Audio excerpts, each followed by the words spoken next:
Hey there. Welcome to Reddit Narratives, where we narrate people's stories. Your narrative companion here.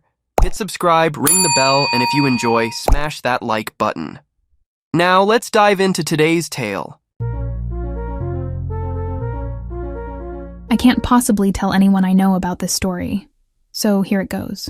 2 years ago, I returned home from my father's funeral. As soon as I opened the door to my apartment, a guy holding a crowbar came out from my kitchen holding my TV. I live in the city, so robberies are common. The guy began shouting at me, and he clumsily dropped my TV and began holding the crowbar like it was a baseball bat.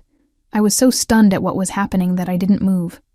The guy screamed at me to empty my pockets. From the stress of the last few days with my father passing away, I simply started crying, not out of fear at what was happening, but because this was literally the worst time of my life, the worst moment, the worst minute and second.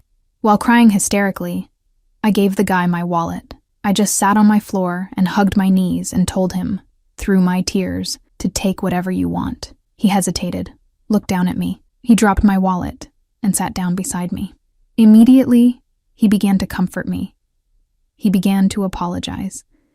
He put my TV back on the table and told me it wasn't damaged. He told me that he lost his job and that his mom needed medicine that he couldn't afford, and that they were homeless. He told me all of this while I just wailed. I cried for my father, who was lost. I cried for my future, for it was uncertain. And I cried because my home had been intruded on in the most violent way. For a good 10 minutes, I sat on the floor with a guy who had every intent to rob me, telling me that it would be okay, and that he was sorry. He begged me not to call the police. I just started screaming at him to get out. He ran away so fast that he left the crowbar. I threw it after him as he ran down the street. 2 days later, I came home from work, and he was sitting in front of my door. I was so terrified that I pulled out my phone, but he had this look on his face of, I'm not sure how to describe it, remorse, regret. He told me that he told his mom what he did, and his mom made me some soup. He handed me this tiny bowl wrapped in tin foil. Again, I was stunned and overwhelmed and angry that I slapped the bowl out of his hands, and it shattered on the floor. I told him to leave, or I was calling the police. He left. I remember he looked upset. I left the soup and shattered bowl outside my door, almost as a warning for him to not come back. About 3 months after that, I got a note in my mail slot from the guy. He told me his mother had passed away, and that he was no longer homeless, and that he had a job. He wanted to repay me for breaking into my apartment. He wrote down his address and told me that I was welcome to break into his place if I wanted, but he didn't have much stuff. This all overwhelmed me. I threw away the letter, but I remembered his address. I remember walking by there one day, out of curiosity. It was a ratty apartment building across the city. He was walking up to his room and he saw me. He waved. I turned away and left. He ran after me, apologized again, told me that he never meant to do what he did. He showed me the program from his mother's funeral that he kept in his wallet. He wasn't lying. She was real. He was real. He was a real person. I don't know what it was, but I believed him. We slowly began to grow together as people. I can't describe it. I never invited him over to my apartment, however. No matter how much I got to know him, I was still afraid of him. And he knew that. He knew that I couldn't trust him. But tonight, we went out for coffee because he said he had an exam in his World Civ class. When I got there, he said he forgot his book. We just talked for a bit. We laughed. And then he told me he wanted to cook for me. On a whim, I decided to invite him to my apartment. After picking up some things from the grocery store, he came over. I was so nervous that I was shaking. He noticed, he squeezed my hand, and then he made dinner. It was amazing. We talked, we laughed. We sat on the floor and watched a movie on the TV he tried to steal.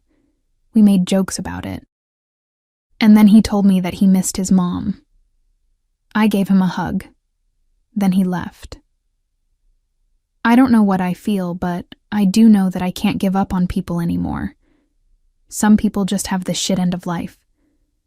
Maybe things have a way of working themselves out. And I miss my dad too. Edit. I am, beside myself to log on this morning and see this at the top of this page. I have been a Redditor for a few years, but never thought this would happen. Also, to those of you who are messaging, commenting, to confirm the validity of this, I guess it never occurred to me when I wrote this that it sounded so ridiculous. It really does. I don't blame you for saying it's false, but it's real. He's real. I'm real. It all happened, is happening currently. Thank you all who have messaged me and commented, and thank you to the 2 people that gave me gold. This is just insane to me. I'm so grateful, so very grateful. Edit 2. Sorry for neglecting this. Today has been insane with work and hosting a friend's bridal shower. I want to clarify a few things about this, because I am getting a lot of messages about a lot of different things. People are saying that I am being too trusting of him after what happened.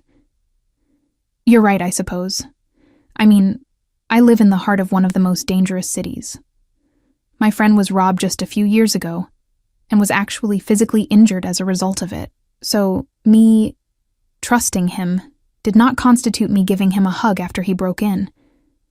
It was much, much more than that. My dad died of a brain aneurysm in March 2013. He passed away peacefully in his sleep.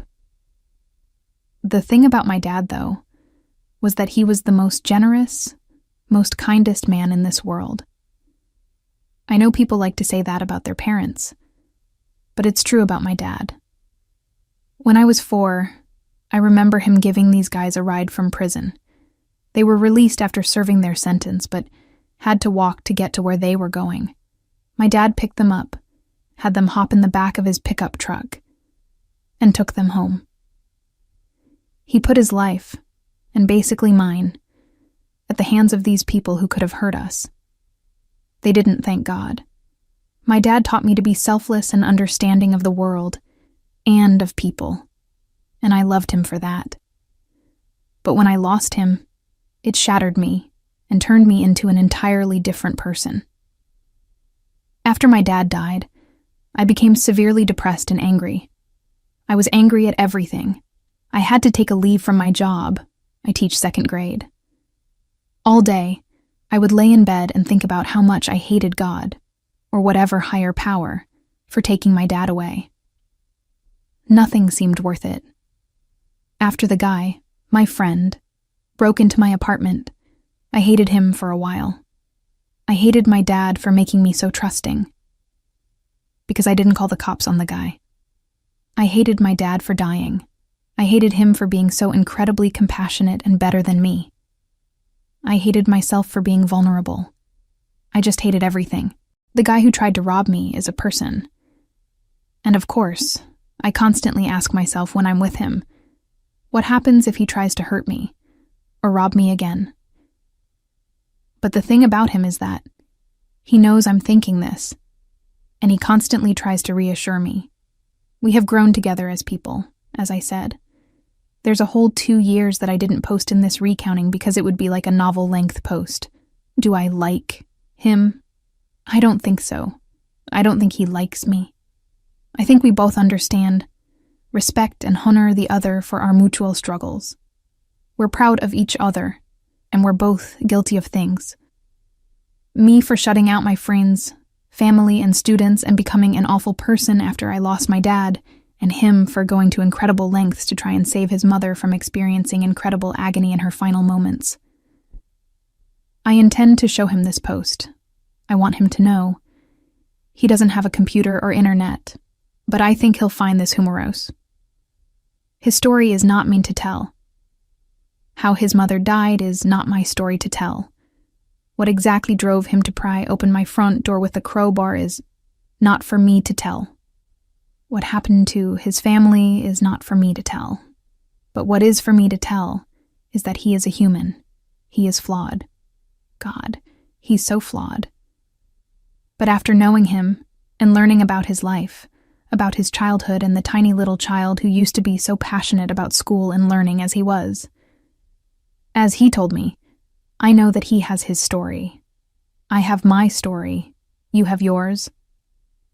And although I think it is irrelevant, the thought of even dating after the last few years hasn't crossed my mind. Was I involved in relationships prior to my dad's passing? Yes. One was long-term and had a foreseeable end with an engagement. But things happen. Life happens. I'm meeting with him tomorrow at his work, while he's on break, to give him some old study materials that I have from a literature class I took in college. It's also normal, and I'm not afraid. My dad was never afraid, so I shouldn't have to be. I choose not to be. Relevant comments. Well, this was backwards of what I thought the story was going to be. Was expecting he was so great and charming. We hit it off right away, and I invited him up to my place, stupid, I know, on the first date. I went to freshen up and I heard weird sounds, so I peeked out and there he was rummaging through my purse. I asked him what he was doing. This startled him and he dropped my purse and bolted out my front door. I like yours better. Another user replies, I was expecting, so this guy with a ski mask robbed my place a couple of months ago. A friend of mine set me up on a blind date recently.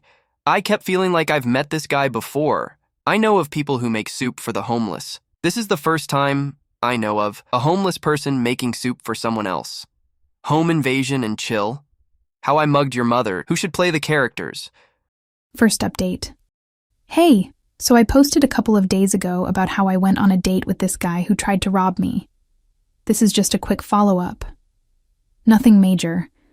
Last night, I showed him the post and some of the comments from you guys. He was a little apprehensive about this place, and the fact that I had shared this with the entire world. But the comments really made him so happy. He wanted me to thank you all, and I tried to get him to make a post of his own. But he thinks it's too weird. Plus, he considers himself a bad speller. I just wanted to update everyone with this little unimportant tidbit. My dad's birthday is in a few weeks. I always have to prepare myself for it year-round, really. But this year is different, because I know I have people to support me. Especially a really close new friend, who came, well, I'd like to say out of nowhere. But he really just came out of my kitchen holding a crowbar. One more thing. When I showed him the post, he looked up at me and went, "Wait, it was a date?" And I got so embarrassed. Then he laughed and told me that he was relieved because he thought it was a date. We haven't talked about anything else along the lines of dating in the future. I just wanted to extend my gratitude, my thanks, and my love, as well as his, to you all. Thank you. Thank you. Second update. I've been trying to write this for the past 3 months, but I always kept getting busy. I truly don't know what to say because so much has happened in the 6 months since I wrote all this down for the first time. I want to say this for me. To get this off my chest, I cared about him. I cared for him. I did. I can't deny that. In January, right after the new year started, I got a phone call at 2:30 in the morning from him. He was in jail. He and 2 of his friends were arrested for public intoxication and possession of drug paraphernalia. He wanted me to bail him out. I'm a teacher living on a teacher's salary. I said no, I couldn't. This is when things fell apart. Before then, he and I had been incredibly close. We spent Christmas together. I didn't have enough money for a plane ticket home, so I stayed in the city. He came over, we cooked, watched movies. Before Christmas, we spent Thanksgiving together. I helped him study. I helped him get his finances in order. He had no idea how to do taxes and how to do all of the adult stuff, as he said. But I noticed I started doing things I didn't normally do. He would come over in the middle of the night, visibly panicked, and ask if he could stay with me. I let him, no questions asked. I stopped asking questions because I wanted to believe that he was good and everything was fine. He started asking me that if others asked about him, if I would lie and say I didn't know him. This scared me, but I assumed it was about work stuff. I wanted it to be his work stuff. He was released from jail about a week later. He didn't talk to me. I called his apartment. Nothing. I came home from work one day and a woman was waiting outside my door. She appeared disheveled. She was wearing a tank top and flip-flops in mid-January in the Northeast. It was cold. When I tried to key into my apartment, she started verbally attacking me. She told me to stay away from him, like she owned him. She told me that she knew what I did to him, and that I would get what's coming. She left. I was scared out of my mind. Before calling the police, I decided to call his apartment one last time. He answered. I told him about the woman. He apologized, said that he was seeing her. He didn't intend for her to come over and interfere. But that led me to another question. How did she know where I live? And how many others had he told where I lived? He hesitated before answering. I remember that. He just said he was sorry. I immediately packed an overnight bag, grabbed my most valuable items, and went to stay in a hotel. I used my credit card, my only in case of emergencies card, because I no longer felt safe, because of him. I came back to my apartment the next day. Everything was fine. He came over to apologize. I told him to get out. I started crying. When I'm angry, I cry. He tried to hug me, but I remember picking up a piece of wood. I had a dismantled IKEA shelf to protect myself. I demanded to know what he was doing. He told me he was selling drugs. He told me that he had to do it because he knew people that would hurt him. Lies, I guess. I don't know. I told him to get out, never want to see him again, etc., etc. He got angry, threatened to come back with his friends. I was racked with guilt for trusting him. He apologized again, said he was sorry. I was questioning everything about him. I pushed him out, locked the door. The teaching program I'm a part of rotates teachers in and out of schools across the country. Last year, I put in a request to move across the country to be closer to home. 2 weeks after this encounter with him, I found out that my request was accepted and I was set to leave in March. My apartment was broken into and vandalized in early February. At night, he would come and knock on my door. I would call the police, but he would always leave before they got there. His guys started harassing me. Nothing was ever stolen, just broken. They broke a glass bottle my dad made for me when I was 6. He knew how much that meant to me. It was shattered. The week before I left, I saw him outside my building. I called the police. He was walking over to me, and I remember having this fiery rage in me. It was this impassioned, red, angry heat that washed over me, and I took my keys, which are on a lanyard, and I just started hitting him. I ended up cracking his eye socket. When the police questioned him, they realized he was the one that was harassing me. He was wanted for a myriad of other charges. After he fell down, after I cracked his eye socket with my keys, I started kicking him. I wanted him to die. I really did. Then I thought about what my dad would think, but then I realized, I'm not my dad. I will never be him. I'm different. This is different. People are different. Not all of them are good, but some of them are. I am good. I am a good person. Right now I'm sitting in my new apartment in a brand new city. It's warm. Rent is cheaper. I live in a neighborhood of old people. They're nice. They love that I teach kids. It makes them feel safe, I guess. Some days I leave my front door open and let in a breeze. I'm never afraid. The beach is literally a 7-minute walk. I've timed it. From my back door, I'm happy. So I'm putting this to rest. It's done. It's over. I'm tired. I'm posting this and not checking back anymore. I just wanted to tell someone because no one in my personal life even knew this was happening. I still can't believe it happened, but it did. and it's done. Hit subscribe, ring the bell, and if you enjoy, smash that like button.